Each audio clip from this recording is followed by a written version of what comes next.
Now the Target 12 investigators are breaking down the latest news on Smith Hill. Steph Machado here with us in studio at 4. Steph, we're in the final stretch of the legislative session. We've heard from Anita earlier in the newscast, even the AG just a while ago, on those gun bills that are being considered. You're also tracking an important education bill.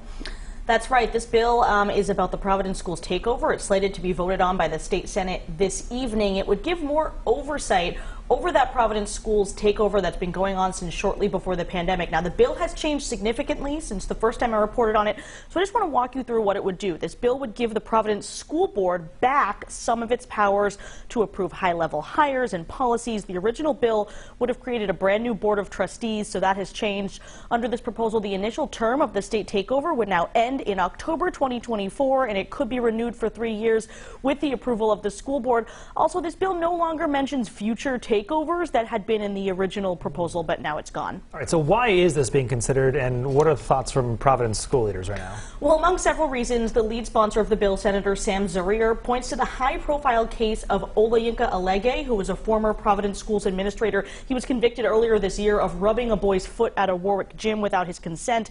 He had been reported to have similar issues with students in Florida when he worked there.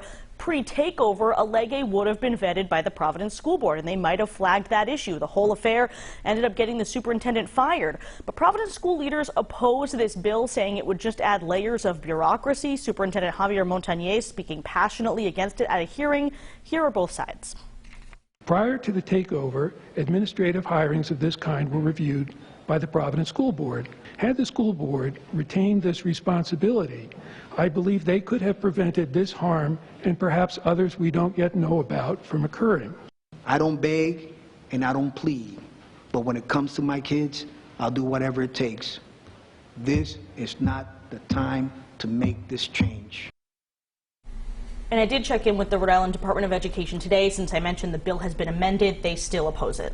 And so you mentioned this bill is expected to pass the Senate tonight, but what about the House? Well, it's still under consideration in the House. There's a companion bill that's in the Education Committee. I am currently awaiting comment, though, from Governor Dan McKee on whether he would veto this bill since his own Education Department opposes it. If so, the House will have to House leaders will have to make that political decision on whether they want to pass it and then potentially come back to override a veto. So we'll have to see what happens. Guys. Every year. Always a lot of moving parts as we get to the end of this session. Target 12 investigator Steph Machado, thanks for being with us. Of course.